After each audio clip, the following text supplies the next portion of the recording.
Ça doit faire un 7 ou 8 mois depuis la dernière fois qu'on s'est vu.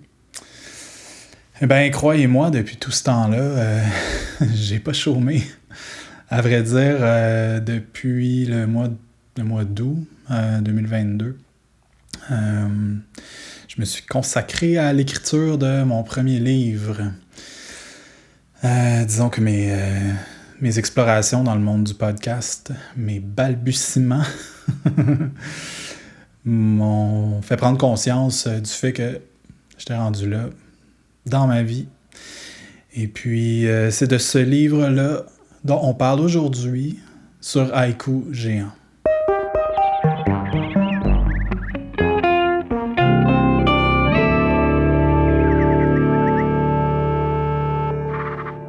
Alors donc, ce livre porte le titre intriguant, un titre intriguant s'il en est un, de Zinfandel, la voie mystique de la connaissance de soi. Je vais laisser planer un petit peu de mystère autour du titre, mais je vais quand même vous expliquer ce terme, en fait, dans le contexte du livre, le terme mystique, qu'est-ce qui implique exactement, justement dans le contexte du livre, mais dans le contexte plus spécifiquement de la connaissance de soi. Donc, on part avec l'idée, dans ce livre-là, que l'humain est plus que son véhicule égoïque, c'est-à-dire le véhicule qui est composé du corps physique, du corps émotionnel et du corps intellectuel, corps mental. Et que l'humain, en réalité, habite dans un monde qui est beaucoup plus complexe que simplement sa réalité physique. Donc c'est, je vous dirais, le propos principal du livre. Je suggère dans le livre une approche DIY de la spiritualité. C'est peut-être mon petit côté... génération X, punk, grunge. Donc, une approche DIY, do it yourself, fais-le par toi-même. Déjà, c'est dans ma nature, je suis très autodidacte et ça s'est reflété dans ma spiritualité. Mais en écrivant le livre, je me suis aperçu que c'était en réalité un point commun de plusieurs des enseignements des plus grands mystiques de l'histoire. C'est-à-dire cette notion-là de toujours revenir à soi-même pour valider nos prises de conscience, mais les informations qu'on reçoit de l'extérieur, et de l'intérieur aussi, soit dit en passant, toujours dans le but de se reposer sur une expérience directe de la réalité dans notre vie spirituelle. L'idée aussi d'écrire ce livre-là était de proposer quelque chose qui me semblait ne jamais avoir rencontré au fil de mes années d'expérience et d'expérimentation et de réflexion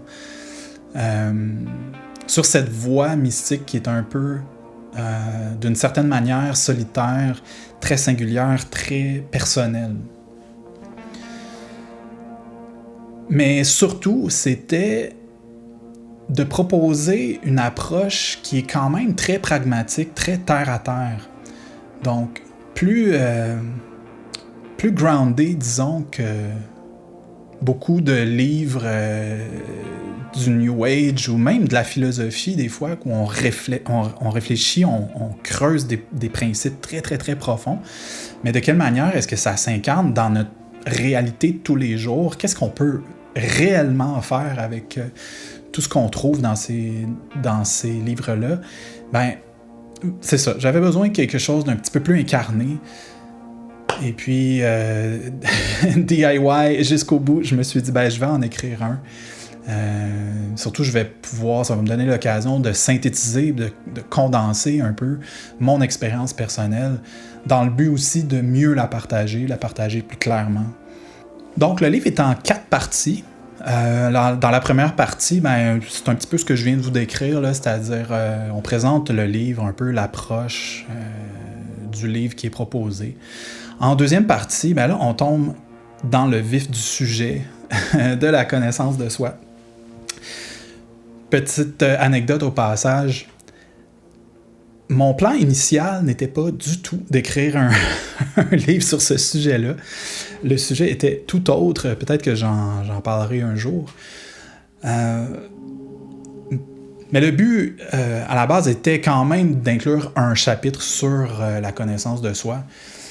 Et puis, ben voilà, plus je décortiquais, plus j'explorais ce concept-là, plus je m'apercevais de la profondeur, de l'importance du sujet. En fait, même, je m'apercevais que au-delà de juste se connaître pour simplement être moins souffrant dans la vie ou mieux se manifester avec plus d'aisance, ben en réalité, cette notion-là de la connaissance de soi, on la retrouve partout dans les enseignements les plus profonds de toutes les traditions spirituelles. Donc, je m'apercevais que cette notion-là était un pilier central même de la recherche, de la quête, de la voie mystique. Je vous parle donc maintenant des chapitres, qu'est-ce qu'on trouve dans cette deuxième partie-là du livre. Donc, en premier, qu'est-ce que ça signifie de se connaître? Est-ce que c'est seulement les 3 aspects du véhicule égoïque, c'est-à-dire l'aspect physique, l'aspect mental et l'aspect émotionnel? Ensuite, pourquoi est-ce que c'est important de se connaître? À quoi ça sert? Puis plus spécifiquement encore, c'est un livre qui est quand même relativement moderne dans sa présentation. En 2023, avec l'état du monde actuel, avec toutes les tribulations qu'on vient de traverser, qu'on continue de traverser, pourquoi est-ce que c'est important? Plus spécifiquement encore maintenant. Ensuite, est-ce que c'est égoïste de chercher à se connaître soi-même? C'est important, même d'un point de vue éthique, de se poser cette question-là avec le plus grand sérieux. Et puis, vous allez peut-être être surpris de ce que je suggère comme réflexion par rapport à ce sujet-là. Ensuite, on explore des outils pour se connaître. En fait, comment s'y prendre. Sur la voie mystique, on va avoir besoin de méthodes, de perspectives aussi qui sont différentes que si on cherche juste à se connaître d'un point de vue physiologique ou psychologique. On poursuit avec la question, pourquoi est-ce que c'est si difficile de se connaître? Comment faire pour distinguer la voie de notre ego, du véhicule de l'ego, de celle de notre intuition, de notre soi intérieur ou même de la nature avec un grand N. C'est pas nécessairement une tâche facile parce qu'il n'y a pas vraiment de mode d'emploi pour ça. Donc c'est pour ça aussi que la quête mystique est aussi personnelle que ça. Et pour terminer cette deuxième partie du livre, on explore quelle est la nature de ce qu'on découvre. Si on n'est pas seulement ces 3 aspects-là de l'ego, qu'est-ce qu'il y a d'autre à découvrir? Et c'est là, je vous dirais, le point tournant un peu du livre, là, où est-ce qu'on rentre vraiment en profondeur dans les détails et l'approche nécessaire à cheminer avec intégrité, avec honnêteté, avec efficacité dans notre voie spirituelle. On en vient ensuite à la 3e partie du livre qui s'intitule « Quelques mots de la Terre ». Donc, pourquoi ce titre-là?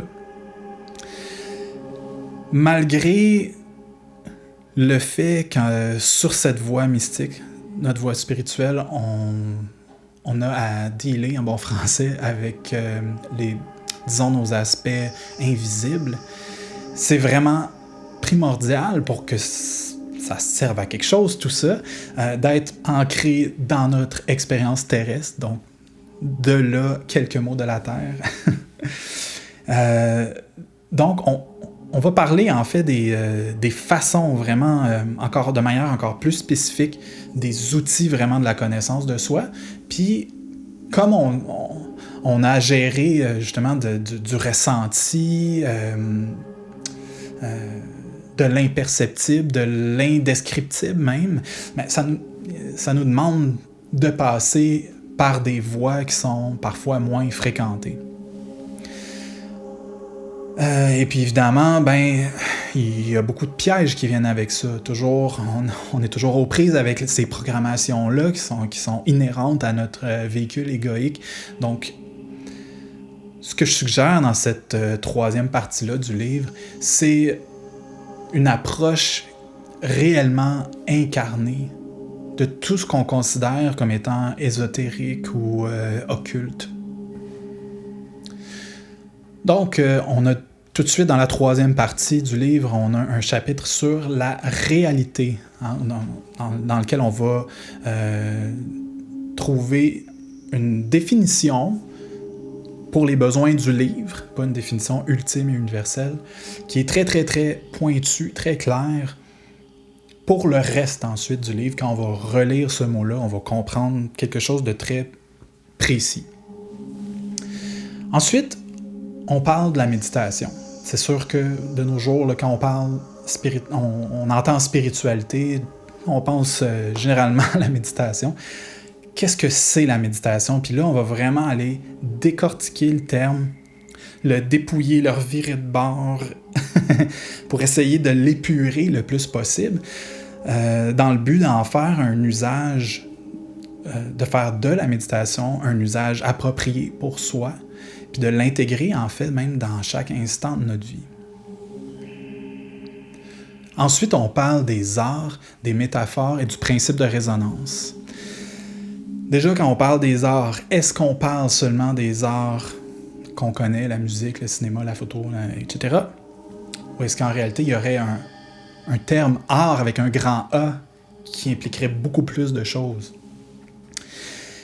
Donc, on va observer comment considérer ce terme-là, comment ça s'inscrit dans notre vie. Et aussi, on va voir de quelle manière on peut se connaître, dans le fond, poursuivre notre quête de connaissance de soi avec le médium de l'art. Après ça, on regarde un sujet qui est, pour certaines personnes, assez délicat. En fait, je me suis dit, je me ferai probablement pas beaucoup d'amis en écrivant cette section-là du livre. Donc, on parle du destin, la divination et de la manifestation, que on pourrait aussi appeler la magie, dans un sens. Pas la magie dans le sens de Houdini ou Alain Choquette, là, on s'entend. Donc, on commence par réfléchir sur la notion de destin, dans le but d'utiliser de manière encore une fois, groundée et incarnée, nos activités reliées à la divination, à l'astrologie, au tarot, au I Ching. Toujours dans le but entre autres de se découvrir soi-même, mais aussi découvrir comment manifester autre chose que les désirs de notre ego. On termine la troisième partie avec un chapitre qui traite de l'intuition. Dans l'esprit de cette section-là du livre, je vais pas trop vous en dire parce que justement, l'intuition, c'est quelque chose qui est extrêmement difficile à mettre en mots, à expliquer. C'est quelque chose généralement qu'on peut plus ressentir, percevoir, disons, c'est ça, par notre ressenti plutôt que par notre intellect. Donc, je vais plutôt juste vous inviter à vous plonger dans la lecture de ce chapitre-là pour le découvrir. On arrive donc à la quatrième partie du livre. Et comme le livre est écrit un peu à la manière d'une ascension, d'une progression, on poursuit un petit peu dans la lancée là, du chapitre sur l'intuition. Donc, vraiment une quatrième partie du livre qui n'est pas nécessairement longue d'un point de vue texte, mais qui demande encore un petit peu plus de présence au lecteur. Donc encore une fois, je vous en dis pas plus là-dessus, on va vous laisser le plaisir de découvrir le punch du livre qui je l'espère, sera aussi un punch personnel, quelque chose que vous allez allumer en vous une fois rendu à la fin de cet ouvrage-là. Et voilà donc le portrait de ce livre, Zinfandel, la voie mystique de la connaissance de soi. Il est déjà en pré-vente, en format digital. Donc, sur Amazon, vous pouvez le trouver sur Amazon, mais le format digital, vous pouvez aussi passer par moi directement pour vous le procurer. Évidemment, c'est un livre qui est auto-publié en passant. Donc, c'est sûr que si vous passez directement par moi, ça m'aide un petit peu plus. J'arrive à faire un petit peu plus de profit sur le livre que si vous passez par Amazon. Par contre, évidemment, c'est bien pratique pour bien des gens. Donc, l'option est là. Le livre officiellement sort le 5 avril. Donc, au moment où j'enregistre ça, ce serait la semaine prochaine. Comme vous avez vu, vu si vous regardez ça en vidéo présentement, une version papier existe aussi. La version, là, ce que vous avez vu en fait dans la vidéo, c'est une copie d'approbation que j'ai reçue de l'imprimeur. Donc, c'est pas la version finale exactement comme elle va être, mais très proche de ça. Donc, en effet, une version papier va être disponible à partir du 5 avril. Donc, je pense que c'est la semaine prochaine, là, au moment où j'enregistre ceci. Pour l'instant, il va falloir passer par Amazon pour vous le procurer, ou vous pouvez aussi aller dans une librairie et demander à le commander. En principe, il ne devrait pas y avoir de problème. Je suis en train de chercher une manière que vous puissiez passer directement par moi pour vous procurer la version papier. C'est un petit peu compliqué là, avec le shipping et les frais d'envoi là, qui peuvent être assez substantiels. Donc, en tout cas, je vous tiens au courant là-dessus. Il va y avoir un lien là.